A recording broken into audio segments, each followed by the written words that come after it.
tipple. Yeah, I'm a big tipple. I'm a tipple. I'm a big tipple. I'm a tipple. Yeah, I'm a big tipple. Put up or shut up. Put up or shut up. I'm a tipple. Yeah, I'm a big tipple. I'm a tipple.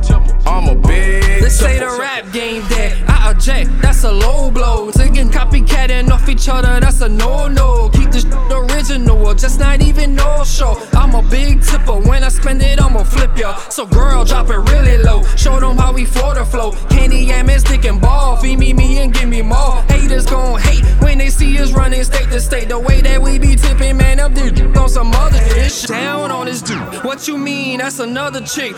Coming in, going out on some other shit. Try to rip us off, best believe it, that's a no-go. Never trust nobody, even family, that's a no-no. I'm a tipple.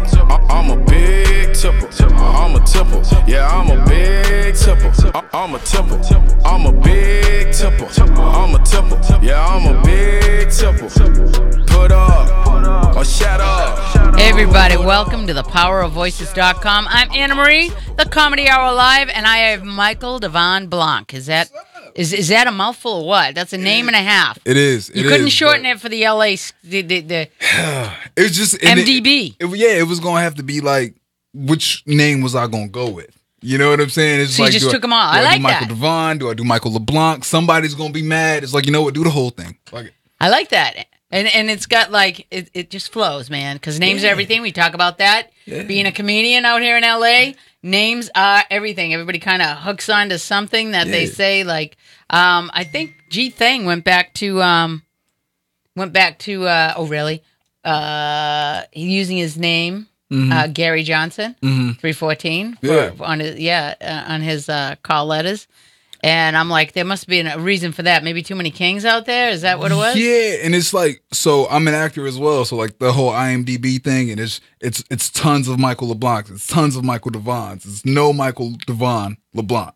You know what I'm saying? I have to tell that story because on Instagram, I came across this young man, and he's got a picture, a very provocative picture. Oh, shit. Showing his abs. Oh, shit. Yeah, I'm going to tell you. And I made a comment as to like, you were like, well, ladies, would you pass me up? And I said, but what about your mind? What about your heart? What about your soul? And you inboxed me, and you were kind of like, no, I didn't mean any offense. Yeah. But, I'm like, I didn't really want to. First of all, I should have said I'm a smart ass from Boston. Yeah. But what I wanted to call you out on was like, absolutely. But the same thing with men as there is women. You're in LA. I mean, beautiful bodies.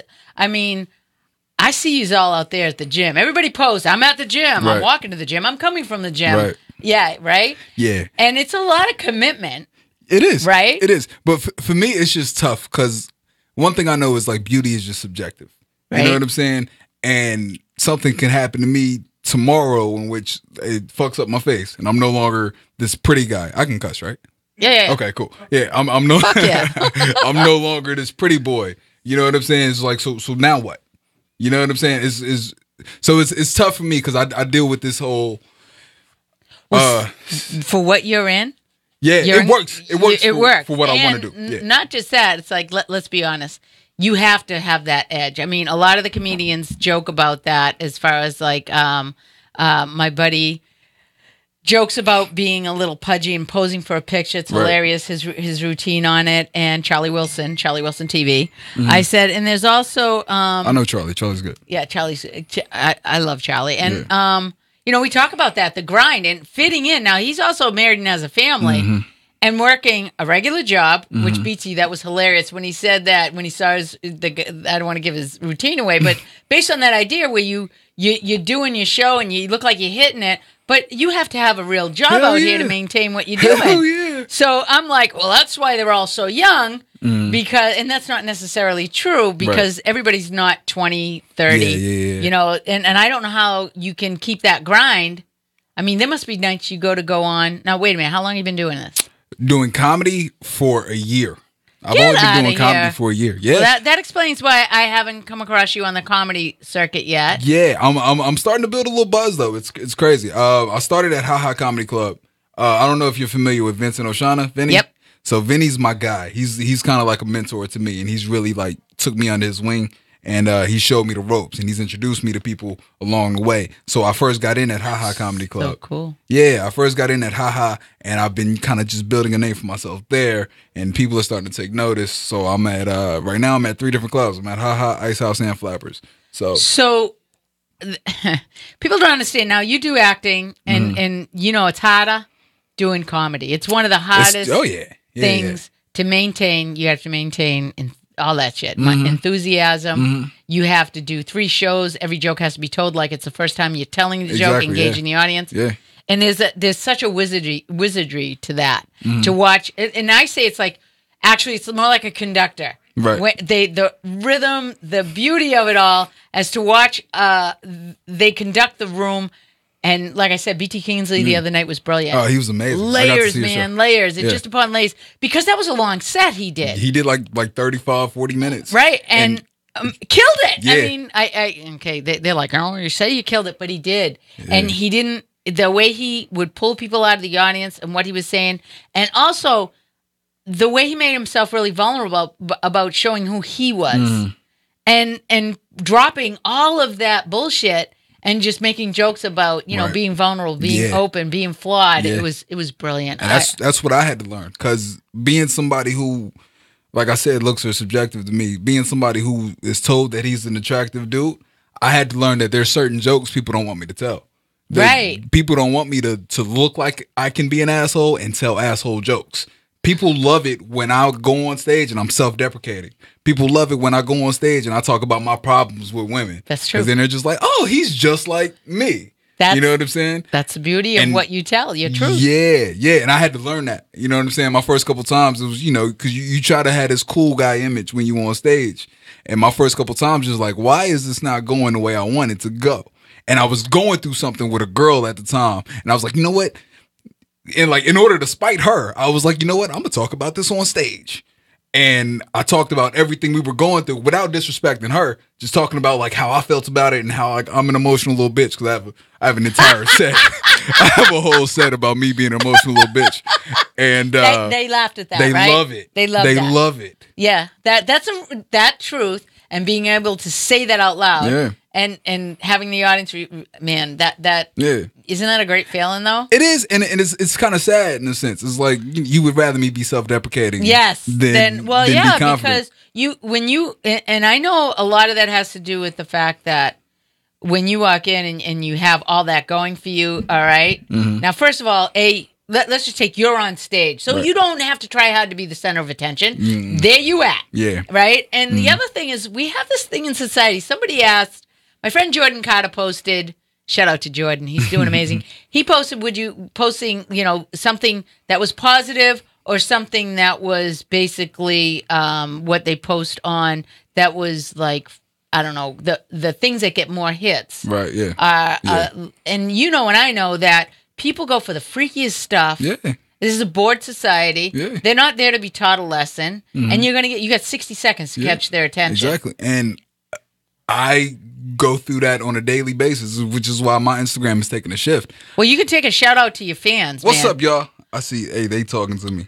They are. I'm gonna be back on these in a second. The number should be on the screen if they want to call in and talk to you. Because that's the other thing too. It's like I make jokes and say it's not like you can yell up to the comedian, "Hey, yo, why'd you tell that joke?" Right. I'm not sure what your method to your madness, or how do I get into comedy? How did you get into comedy? Which do you have a big family you come from? Yeah, I do. I have a big family. I love this and story. They're spread out. Really? Yeah, they're very spread out. Where are you in that? How many? My immediate family. So I was the only child for, I would say, 10 years. And my Damn mom, it. That's hard, man. Yeah. My mom got remarried, and immediately I got thrusted into a family in which I had like 5 brothers and sisters. Wow. Yeah, it's an adjustment. That's a big real. fam. Yeah, because you go from like going to the movies and being able to get nachos, and going to the movies and just like don't even think about it, because then everybody got to get nachos. It's like, but I've been getting nachos for 10 years, Mom. You know what I'm saying? So, but yeah, it's been dope. It is funny because I talk to my brothers all the time, about how, before I met them, I was on my way to being a doctor. You know what I mean? Really? What? I was a straight A student. I did everything right. I was on, the straight narrow path. And then I met my brothers and they introduced me to all kinds of shit that I shouldn't have been And introduced not to. only did I get denied nachos, I was taken down the wrong path. And now right? I'm a comedian. Now, oh man, it comes full circle, Yeah, don't it? yeah. Isn't that funny? When I talk to the comedians that come from big families and the humor that's in that, and I know because there was 4 of us, and if you met my family, there's a natural funny. Everybody's funny, Right. Like there's a certain amount of sarcasm come from the East Coast, Right. So when you're up on stage and you're sharing that, like I'm thinking, yeah, but you live the dream. See, is it better to have and have not? Because I used to dream of being an only child. Is it better not to know? I got both. Because then you had the dream and then it was taken away. So yeah, right? I got both. Yeah. So like for the first 10 years of my life, and which is why it really reflects in who I am as a person, because I can be introverted and I can be extroverted. You know what I'm saying? And it comes from the first 10 years of my life. As an only child, you're a forced introvert in a sense. You know what I'm saying? Oh yeah. Yeah. I could only imagine that that headspace we all get into being an only child. Exactly. Mine was fully acting out on being leave me alone. I'm an only child. Exactly. No, we're all here. We can still hear you. Exactly. But that being said, you have a lot of support from your family with you doing comedy. Yeah. Which is it's a blessing. I don't have not a single person in my family that's not supportive of what I do. Yeah. That's a huge foundation to jump from. It's dope. It gives you confidence. Yes. It really does. I don't have a single person that's like, Mike, you sure? Mike, you sure? Everybody's kind of like, yo, I see what it is you're doing. Do it. But I want to know where that curve happened. So you're doing acting, and then you went and saw a comedian. People just telling you should be doing comedy, or you wanted to round out what you were doing. Yeah, for me, so I was taking an acting class actually, and we, as a class, like it was like a dare.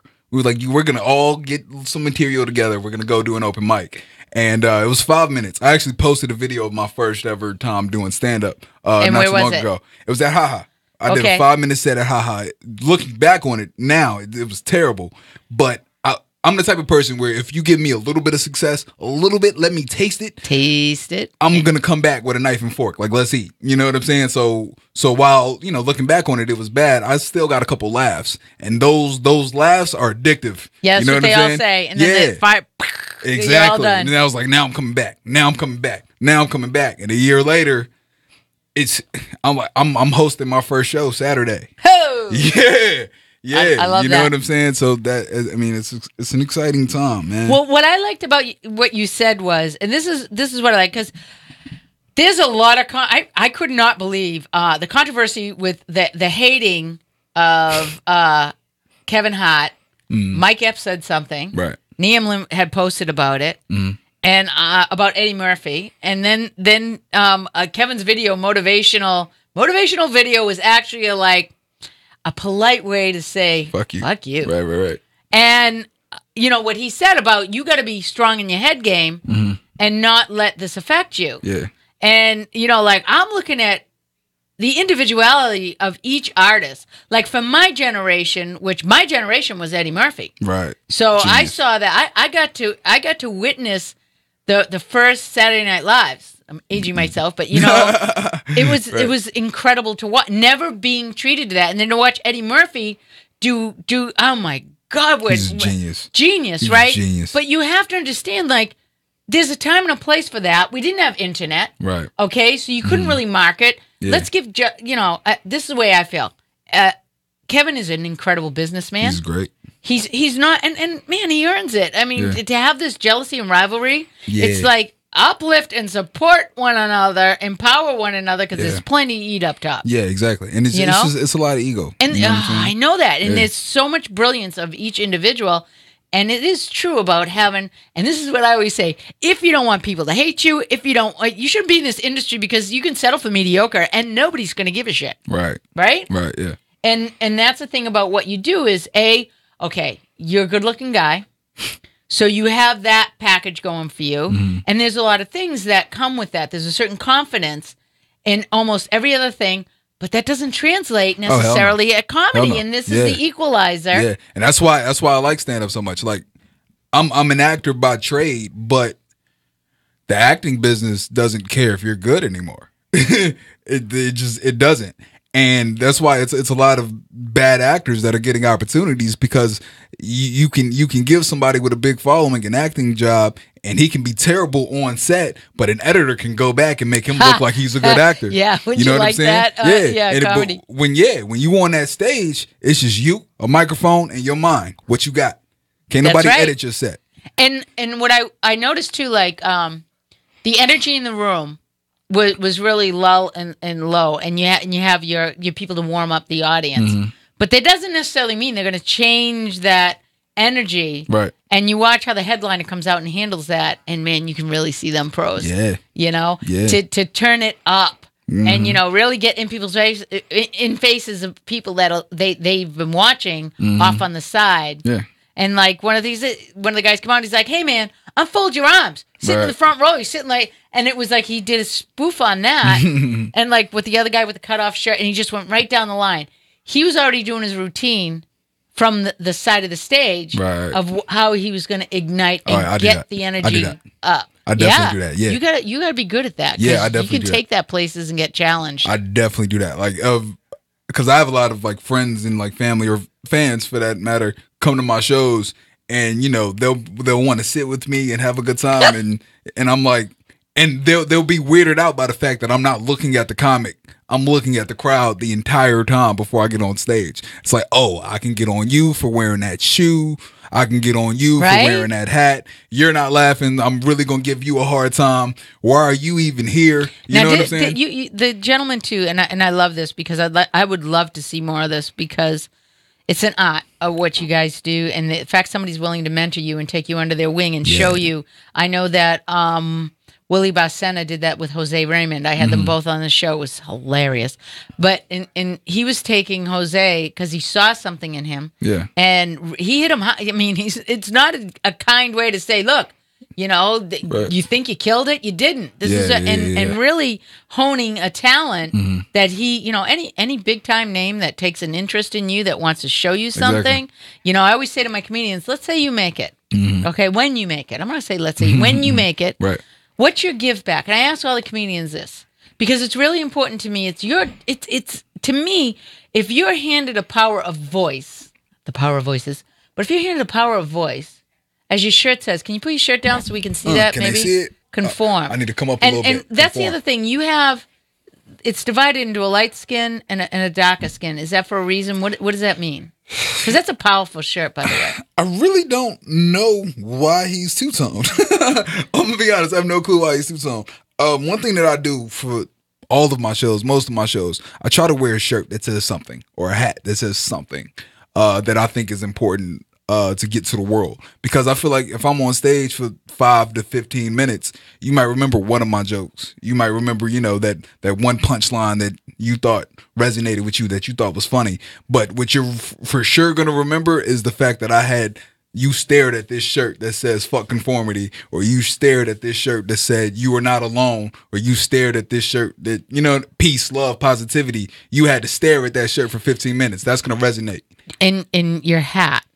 Make talent matter again. Yes. Now, you said you don't wear that out in public because people, the first thing that they see is Make America Great Again. Yeah. It's just, So they come at you like you're a Trumper. Mm-hmm. Which literally, the hat probably is a great way to get their attention and pay attention. yeah. You realize how many people don't pay attention? yeah. They just And make assumptions? Exactly. And that's my generation.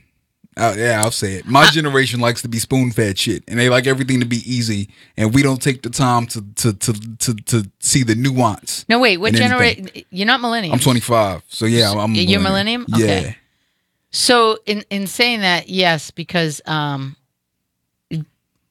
have to say my daughter's 28. She makes me look bad because she's so involved, which I'm really proud of because Right. she just doesn't sit back and complain. When Trump got voted into office, she was. My Right. grandson's is a year. He's going to be 2 years. But she was like, that was devastating to her. Right, she was like, yeah. what kind of world is this for my Yeah, kid? man. I go, look, he's just born. He's only got at the max. At the max. 2 more years. 2 more years. Yeah. And like to have that, she just didn't complain. She participated. Right.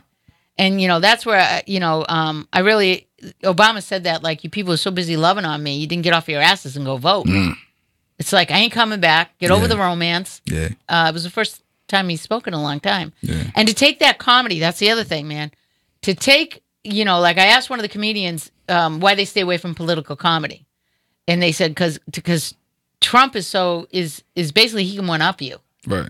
I mean, just when you think you could have something funny about Trump is actually a walking joke himself. Yeah, for sure. And then you get into these heated things with people.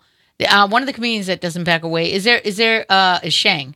Shang's very verbal about his political stance, and, Right. and he doesn't care what anyone thinks. I love that about him. Mm-hmm. He owns his own self. For sure. And is there a comedian that you look up to that that talks watching a lot them about perform politics? that you're just like, no? Oh. Just in general, that they're willing to take a stand or do something a Oh, little man. bit more, push that envelope that Yeah. a lot of people stay safe. Dude, my favorite comedian right now is Andrew Schultz. Okay. A lot of people don't really like. He's starting to really gain momentum. He has like the #1 comedy album on iTunes right now in the world. He's hilarious, and he tells a lot of the jokes that I want to tell. Because they're just fearless. You know what I'm saying? Well, yeah, that's why he is where he is. Yeah, Man, I admire that. Like, he's dope. He's dope, and it's just like for me, I'm still trying to find that nuance. I'm trying to find that gray area where it's like I can still be almost provocative. I can still push your buttons a little bit, but still be likable in a sense, if that makes sense. And I know that's not the comedian way, but I think one thing that comedians all have to do, we all have to find our voice. You know what I'm saying? The other side of that too is it's like one of the things that people, the idea of the show, like, so your show's a comedy hour, the comedians come on and be funny. And I'm like, well, comedians are funny. Yeah. I said, but I want to tell the stories behind the jokes. Right. People don't, and that on demand, like if you're out and somebody goes, hey, comedian, you're going to tell me a joke, I hate make me that. laugh. I can't stand that. That's across the board. But Yeah. it's like people, like there's this thing where you're not allowed, you are actually, the only way you can be yourself is if it's done through that joke. Right. Because if you actually sat down and had a regular conversation, it doesn't fly. Right. But Yeah. just like music, okay?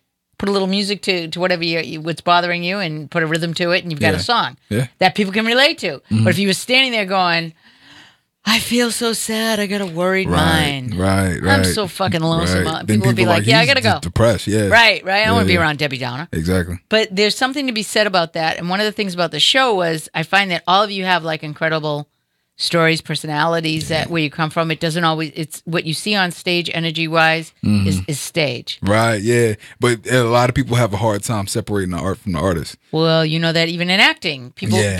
really think that's the Exactly. character and they're obsessed. Right. Yeah, because we all like our realities, right? Yeah. It was like, I had a show where I went up and I was the entire time, I was just saying non-PC thing after non-PC thing after non-PC thing. And then afterwards it was like, oh my God, you're such an asshole. But it was funny, but you're such an asshole. And it's like, no.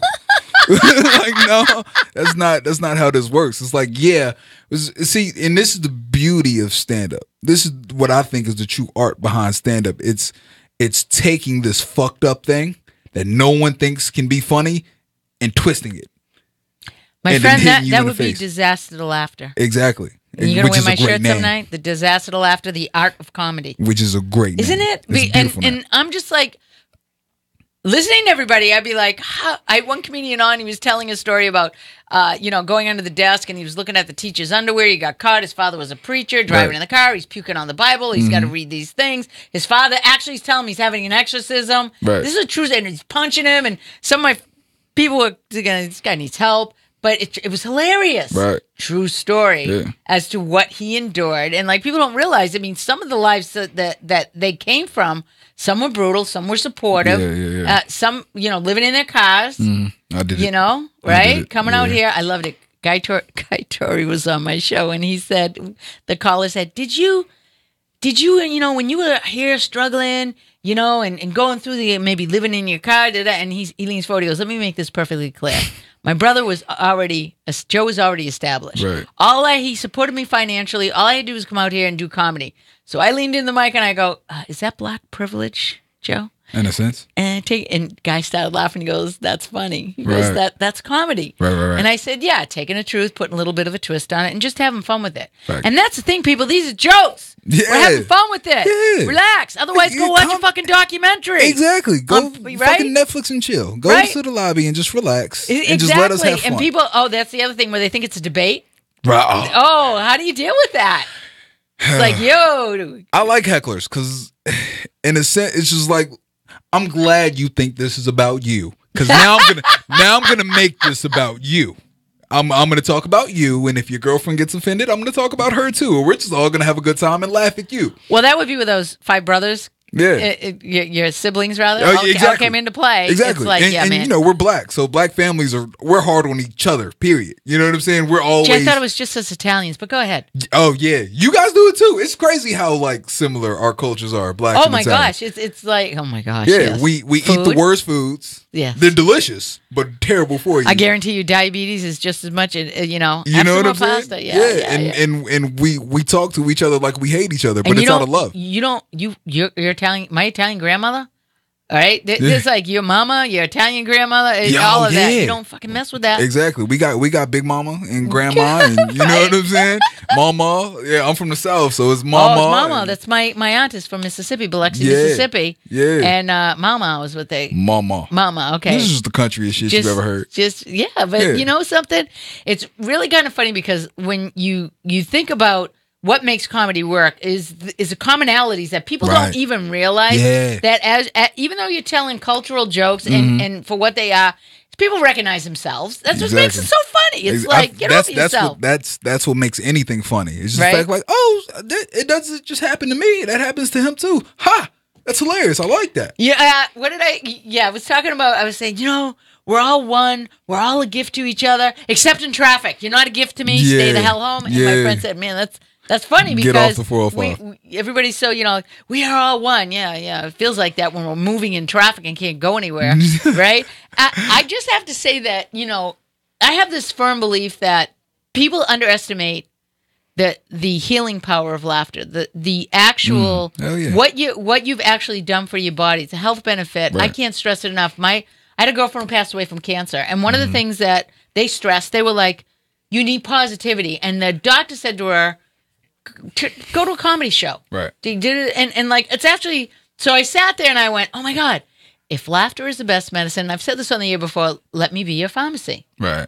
And that's basically what comedians are when, listening to a room of people, the joy that it brings to them, that release, it's the same. You cry, you laugh, it's the same muscles. Exactly. That's why comedy is beautiful. And for the people who haven't been to a stand-up show, you gotta go. Oh, you don't know what you miss. I always say that to people, and I'll tell people, look, you're having a bad day, go on Instagram, go check out my comedians. Right. And it's a moment that you actually get to take yourself outside of that place in your head that isn't good. Yeah. And whatever went on, let it go. Right. Go laugh. And it's like, you'll go to the movie to see a comedy.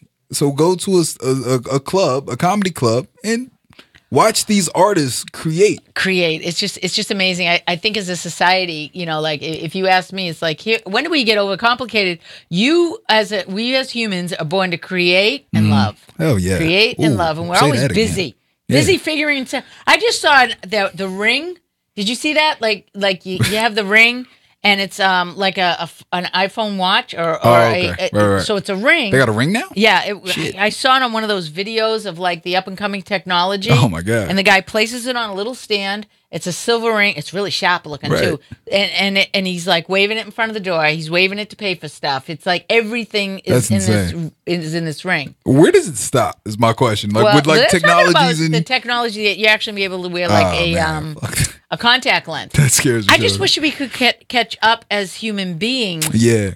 Yeah, man. It's like the more technology we get, we go backwards. Human beings, we go back. Technology goes forward. It is like I have this thing where I watch a lot of what people are like hitting on. We'll get millions of views, and what's really disappointing is it is true. Like they're beautiful girls, beautiful women, and the odds are you got titties, ass, you get a lot of followers. Yeah. And I'm like, could you say something or do something with all that makes just that brings it to the next level, because what is a message that we're sending? It's like, it's great now, but you know something, enjoy the skin you're in. But if that's what you're basing your life on, I got news for you: time and gravity. You're gonna get here, and it's just that there should be so much more value to like. And that's what I was talking about earlier in the interview, in the sense of like people. I got told 4 nights ago, after BT Kingsley set, 2 girls told me, he's like, Mike, sometimes you should just shut up and be pretty. And it's just like, first of all, what's that feel like? You bet. That's weird having a guy have to deal with that. It's like, it's a compliment. I appreciate it, but I'm so much deeper than the way I look. I'm so much deeper than the jokes I tell. I have a shirt that says I'm deeper than my jokes that I made myself and I wear. But see how those tables turn? Yeah. And it's like, if I said that to you, it would be World War III in here. Right. You know what I'm saying? Oh yeah, women get all like and it's just like, but you want to know what I do more than workout? I read, I meditate. Well, that's why when I said what I said, I wanted to call to, and I love the way you responded, is to say that about you. It's like your value, what would make, and of course, obviously, I'm an older woman. But what I would value, and I get a lot of guys that, that are like, so you guys have terms for it: smashing,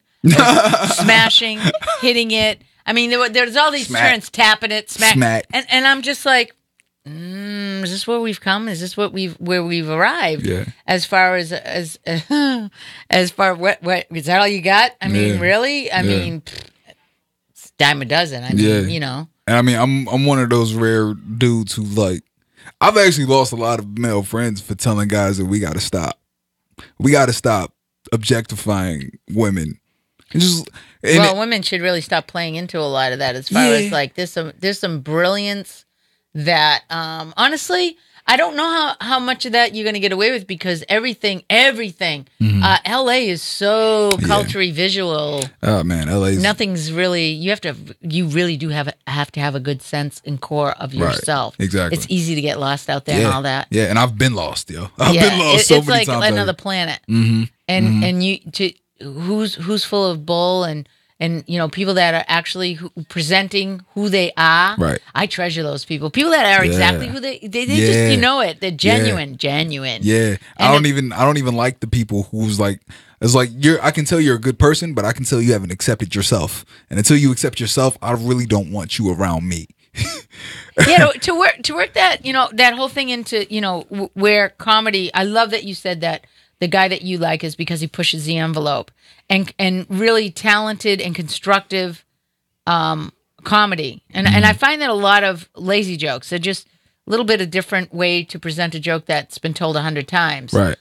Someone once said to me that you can tell newcomers because they rely a lot on dick jokes and sexuality jokes and what have you, instead of a conversation. It's surface area. Right. Right. And getting into, like I said, layers. I watched that.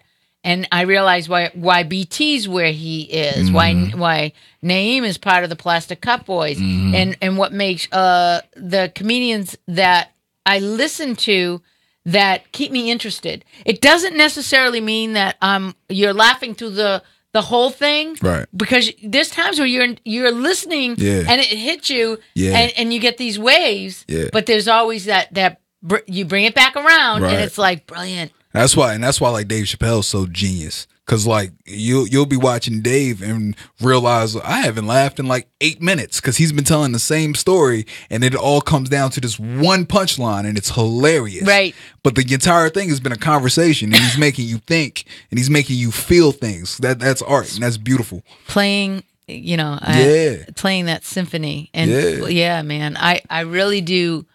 Look at comedy a whole different way from starting this show, as you realize this is a very complicated art. Right. Yeah. This is a master word sleuth. Yeah. A word master, word weaver. You guys have a way with creating this incredible Rubik's Cube. It's almost like magic in a sense. It's right.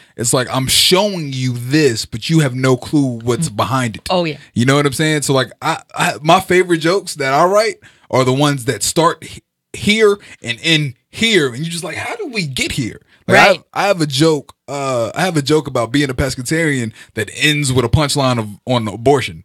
You're just like, how did this happen? How did this happen? You know what I'm saying? That's really good writing, and that's the stuff that entertains. Like if I have to go see, and there are, I mean, open mics. Unfortunately, some of the comedy shows too, where they have bringers, Yeah. and you have to sit through whoever filled the seats. Right. Yeah, if I just happen to have a bigger posse than your posse, I don't really have to have the talent. Mm-hmm. And that's something that I didn't realize until I started going to clubs, and it ain't cheap.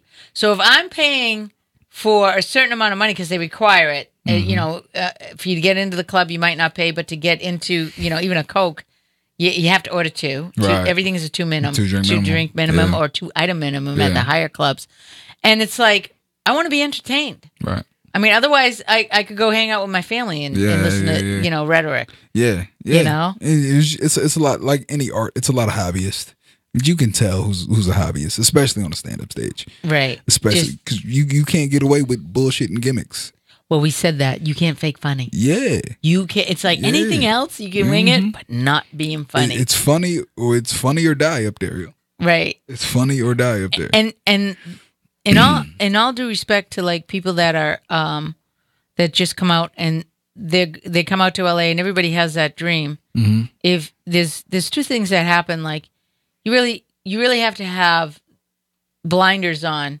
If you're going to pursue what it is that you're doing, you really have to pay attention to you. Right. If you ask people their opinions, they'll tell you don't do it. They'll tell you, what are you out of your mind? There's a billion comics out here. Yeah, I almost quit stand-up. Right. Because of the pressure of that? It was like the show I told you about when everybody came to me afterwards like, oh, you're an asshole, you're an asshole, you're an asshole. I was like, do I want to do this? Like, if it shows me in a negative light, is this what I want to do? And I just had to realize it was just like, it's not the about. Comedians all say that's when you get your wings. You have to experience that. Huh. Okay. Get your thick skin. Yeah. Because it is you're up there and you're going to have people that are going to feel a certain way. Like I said, it's a joke, but everybody doesn't see a comedy show. You touch a nerve, which a good comedian should touch a nerve and then bring that back around. Yeah. Because when you have 98% of the room that gets it and the two assholes that don't, right. That's where that moment that they called you an asshole, that's where you're headed. And it's weird because it's those people who watch the news all day and they'll see people who are really terrible people and they'll think that this is acceptable behavior, and then they'll come to a comedy show in which all of this is satirical, and now you want to judge? You holding comedians to higher standards than you are politicians and news anchors, and that's I would think that even at everybody has this false sense of security, and I think Las Vegas did prove that. Like the only thing that I can say I would make a joke at, as long as I was at a show where it was mostly black comedians and a black audience, I feel safe. Chocolate Sunday, right? Yeah, I really feel chocolate Sundays, and then the other shirt I want to have is called White Fright. Because I don't know about you people. We've talked about this. Comedians have joked about the idea of who did the joke that, your brothers, they don't own a machine gun like that. And they don't shoot straight. And he did this whole routine on that. But it's like, it amazes me that people have this, do we have like a short memory? It's like every major takeout of a crowd, school shooting. Yeah. They're white people. Yeah. On meds. And it get really, but I have to commend white people because the white people will laugh at themselves at every single comedy show, and it's so much fun. So much fun. As you must tread a fine line on certain things. If I hear one more potato salad joke, that is the most told comparison. Yeah, blacks on stage talking about. Potato salad and white people's potato salad, cooking in general, chicken, all of that, and the way the family is. Well, see, Italians, I could do that too. Right. There's and that's the idea is where you get stories that are integrated that people can relate to. Because your story about how your mama cooked and what went on with the family, fruit fly. Every place I've gone, there's been a massive. Yeah, it's a damn pterodactyl just flying in the face. I hate when they fly up. You know what I'm saying? But I just really get a kick out of the fact that the similarities that everybody thinks are so individually different. You're not. No, well, none of us are. None of us are. Okay. We're the exact same. We Yeah. just do things a little bit different, and that's what differently. makes shit funny. Although I have to admit, like, the difference between, like, my girlfriend said to me, she goes, as far as like being, do you find differences when you're dealing with the black crowd? And I'm like, oh, we're gonna do that. The black crowd and the white crowd. I go, actually, they make comedy about that, like the difference between the black church and the white church. Shit, I'm afraid of a black crowd. Right?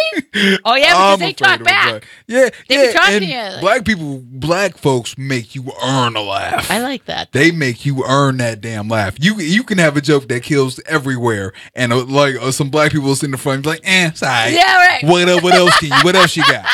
What else you got? You know what I'm saying? Versus like white people will laugh at anything. But sometimes. you have to understand, like, there's a lot of stuff that comes from the heart of what you're telling, Right. that is why they hold you accountable for that, because they want you to have some of that truth in what you're weaving. Because otherwise, what's the point of using your voice? Right. You got to be honest on stage. Yeah. And that you're in your 20s, man. You got a huge future ahead of you.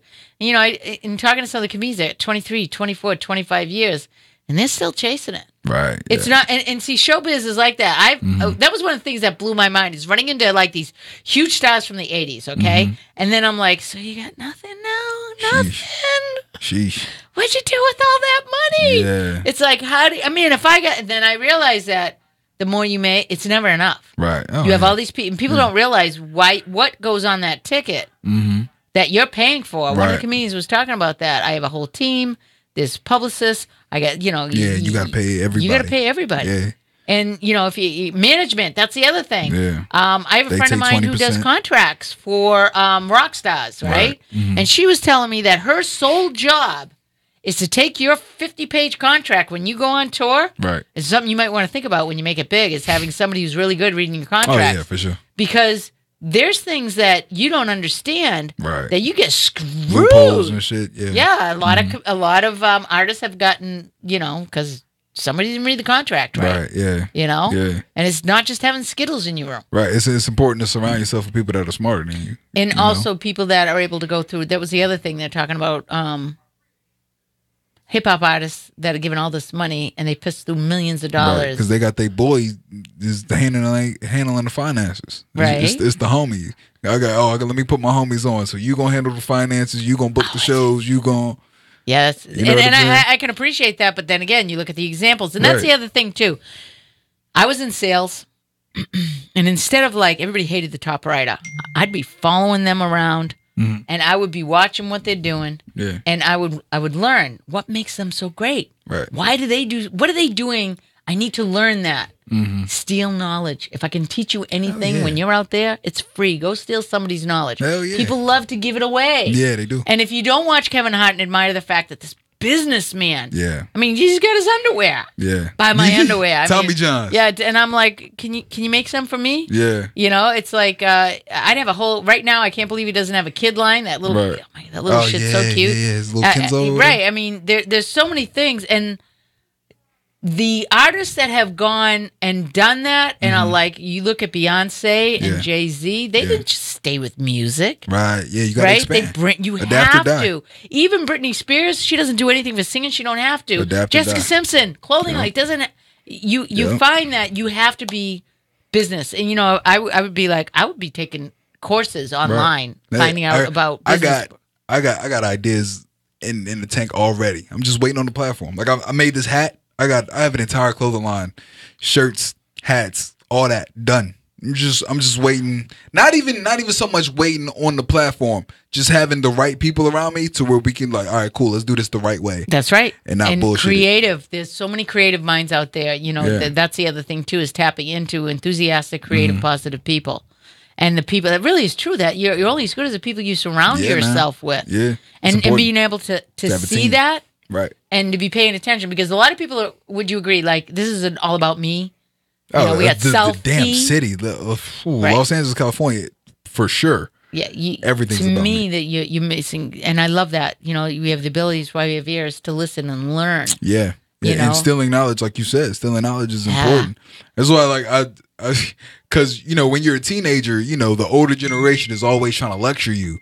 They're always trying to lecture you. You know what I'm saying? And yes, as a teenager, you like, stop lecturing me. Let me get back to making bad decisions. And then you get 25 and nobody lectures you. You like, please, somebody lecture me. Well, please. that I remember growing up as a kid, my grandfather was like, don't use too much water in the bathtub. Someday you're going to be paying for drinking water. Someday you're going to be paying like you're paying to have oil in your house. That's what water is going to be. Mm-hmm. And I don't know, I owned a house in Florida, and the water bills were insane to what I was paying up in Boston. Mm-hmm. But because Florida doesn't, down south, they conserve water, which I never understood because they have rainy season. Right. But, it was like one of those things where I'm like, shit, he used to say that. Oh, yeah, if it's yellow, let it mellow. I'm like, what does that mean? This old man's crazy. What? Don't fuck. That's terrible. I mean. And then you get a little bit older and you're just like, where somebody lecture me. Anybody lecture me about anything. The lessons to be learned, especially in this industry, it's like youth has a way of disposing of we're not like the Chinese culture where they worship their elderly, right? And they take care of them. Yeah. Okay. A lot of cultures do. Americans, I have to say that I understand a lot of people outside of us looking at us the way they do. Right. I mean, really. And as someone who I had the privilege of living overseas, so I definitely got to see why a lot of people hate us.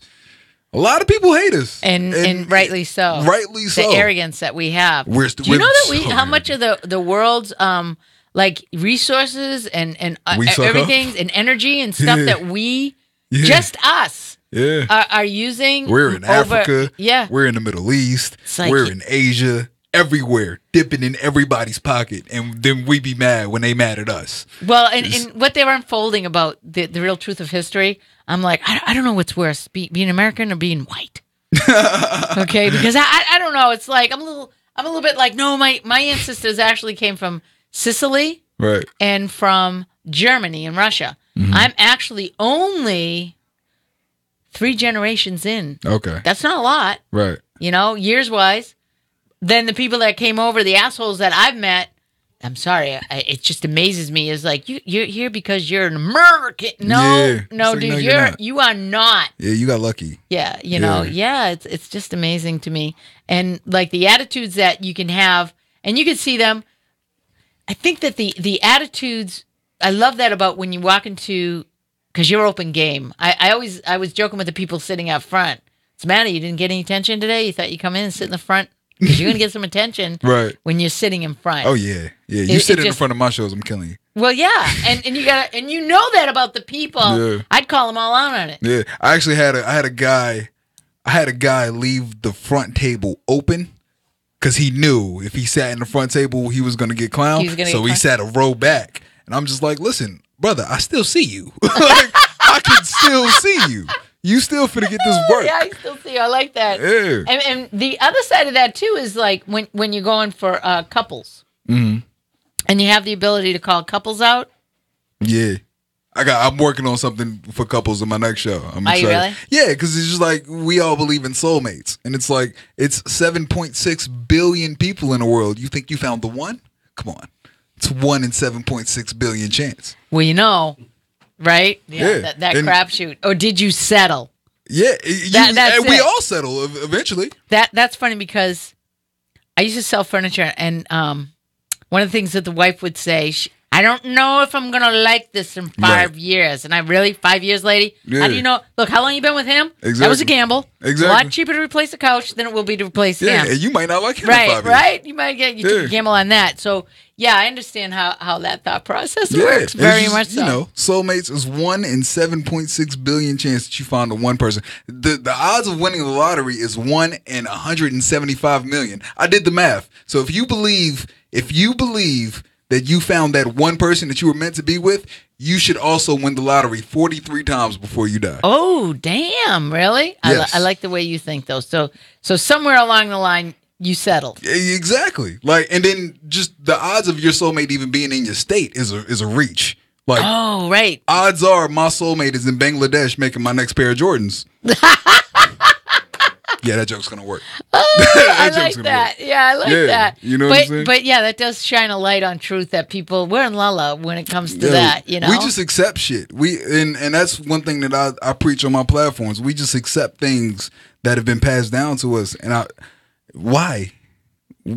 Conditioning. Yeah. You know, it starts when you go to school and everything is so conditioned. Exactly.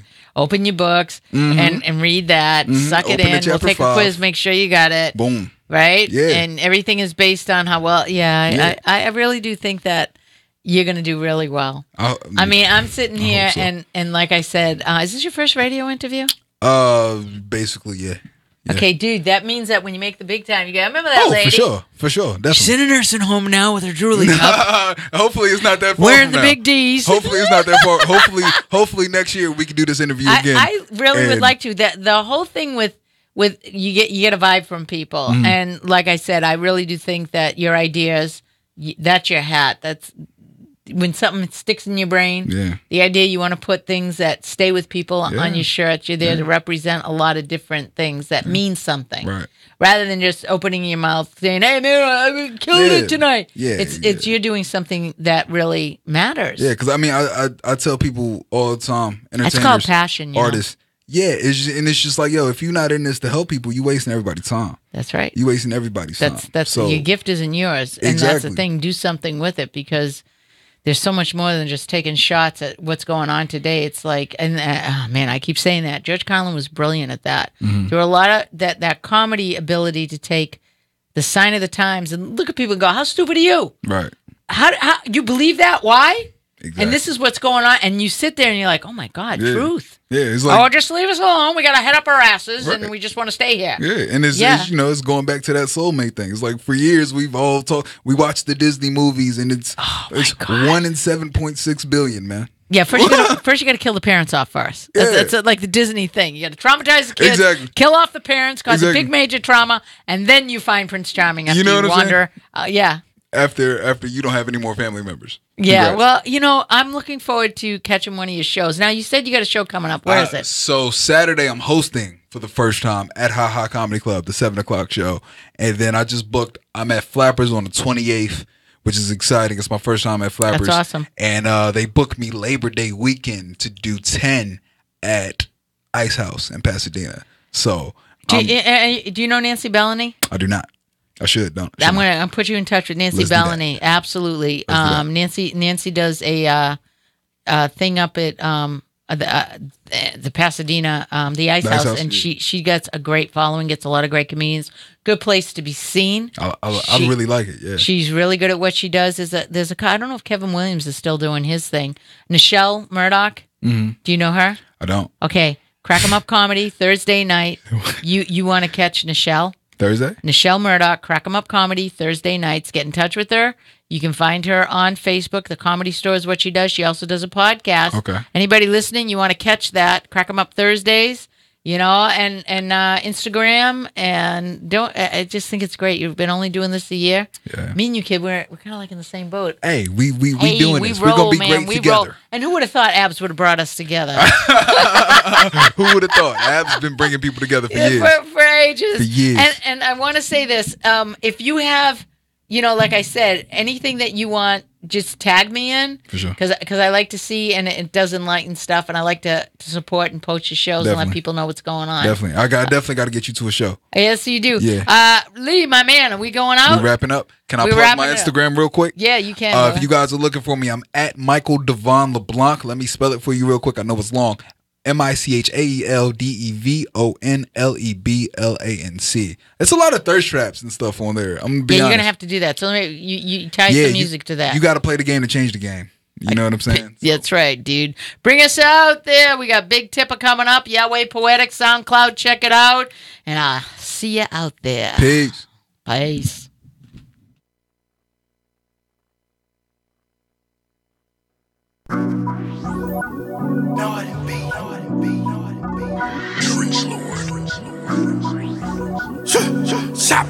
Weed on it, thing poppin'.